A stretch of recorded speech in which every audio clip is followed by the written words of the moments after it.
Salam Bapak, Ibu, Saudara-saudariku yang terkasih dalam Tuhan Yesus Kristus. Harapan bagi kita semua, kita dalam keadaan sehat dan dalam lindungan Tuhan. Spesial di program YouTube Klesis Tengah di acara Saksi, Salam dan Refleksi, kita akan bersama-sama mendengarkan firman Tuhan yang terambil dari Kejadian pasal 2 ayat 15.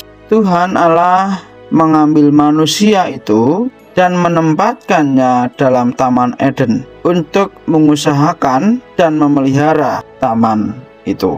Bapak, Ibu, Saudaraku yang terkasih, sebelum kita lebih jauh lagi untuk mendengarkan firman Tuhan, kita berdoa terlebih dahulu. Bapa kami yang di surga, pada saat ini kami siap untuk mendengarkan firman Tuhan, dan biarlah Roh Kudus-Mu hadir dan memberikan yang terbaik dan memberkati kami dalam kami mendengarkan firman Tuhan. Ya Tuhan, biarlah Engkau berbicara dan biarlah Engkau berkarya bagi kami. Hanya di dalam nama Tuhan kami Yesus Kristus kami berdoa dan mengucap syukur.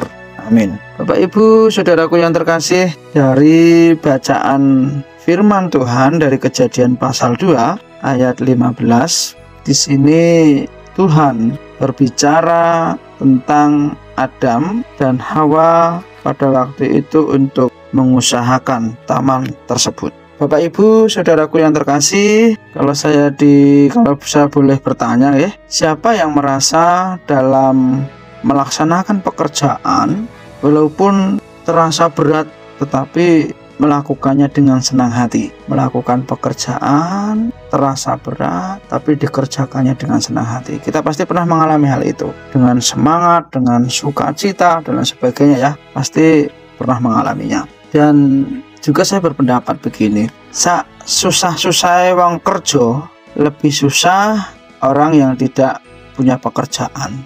Lagi susah-susah wong ngangsur lebih susah orang yang belum bisa mengangsur hutangannya. Bapak, Ibu, Saudara yang terkasih, ini memang yang menjadi dalam hidup kita ini sering menjadi hiburan lah ya bagi kita yang saat ini sedang bekerja berjuang di dalam penataan perekonomian. Bapak, Ibu, kenapa kok kita bekerja? Ada beberapa alasan ya, walaupun alasan saya berikan sangat-sangat sedikit. Ya, kenapa bekerja? Karena untuk memenuhi kebutuhan ekonomi. Ada yang mengatakan begitu ya. Terus kenapa bekerja? Karena daripada nganggur di rumah ya, bisa bantu-bantu suami atau istri menambah pendapatan daripada punya ijazah tapi nggak dipakai dan lain sebagainya. Itu alasan-alasan menjawab. Tapi juga ada yang menjawab bahwa kenapa bekerja itu ya? Karena hukuman dari Tuhan ketika manusia jatuh dalam dosa. Dalam Kejadian pasal 3 ayat 17-19 ya, di situ jelas sekali bahwa hukuman-hukuman bagi manusia yang terjatuh dalam dosa karena pelanggaran ketidaktaatannya. Oke, Bapak, Ibu, kalau kita sampai saat ini ya masih berpersepsi, beranggapan gitu ya, kenapa kita bekerja? Karena itu dampak dari hukuman gitu ya, karena ketidaktaatan ketika di Taman Eden ya memang serasa berat gitu ya. Tetapi di sini Tuhan menghendaki, di ayat 15 ini Tuhan Allah mengambil manusia dan menempatkannya dalam Taman Eden untuk mengusahakan dan memelihara taman itu. Kalau kita mau mempelajari kata memelihara dan mengusahakan, kata memelihara itu abad dan mengusahakan itu samar. Dari bahasa Ibrani-nya abad artinya mengusahakan, artinya bahwa tindakan mengolah tanah dalam konteks zaman dulu yaitu melayani, beribadah kepadanya ya. Nanya pada waktu itu adalah orang tradisi zaman kuno adalah ilah-ilah lain atau dewa-dewa. Tapi yang dimaksud di sini melayani, beribadah kepadanya, yaitu yang diharapkan adalah kepada Tuhan Yesus.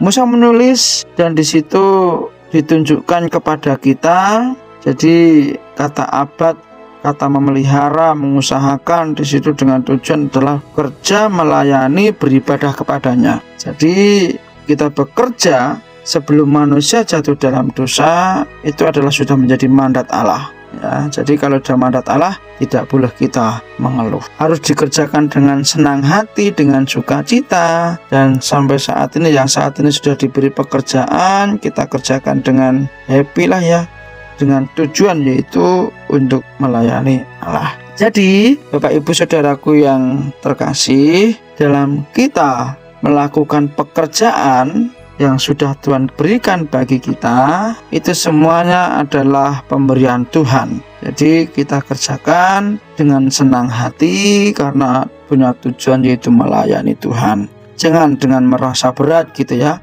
karena semuanya dikerjakan untuk beribadah kepadanya, dan di situ bukan hukuman dari Tuhan. Bapak Ibu Saudaraku yang terkasih, di dalam renungan pada saat ini, mari kita bekerja dengan senang hati, dengan sungguh-sungguh, karena pekerjaan yang Tuhan berikan bagi kita itu bukan hukuman, tetapi mandat Allah. Kita lakukan dengan senang hati, dengan sukacita, hanya untuk kemuliaan bagi nama Tuhan. Kita berdoa. Bapa kami yang di surga, saat ini kami sudah merenungkan firman. Biarlah firman yang kami dengar sungguh membawa hidup kami untuk semakin memaknai dan mensyukuri pekerjaan yang Tuhan berikan bagi kami. Hanya dalam nama Tuhan kami Yesus Kristus kami berdoa dan mengucap syukur. Haleluya. Amin.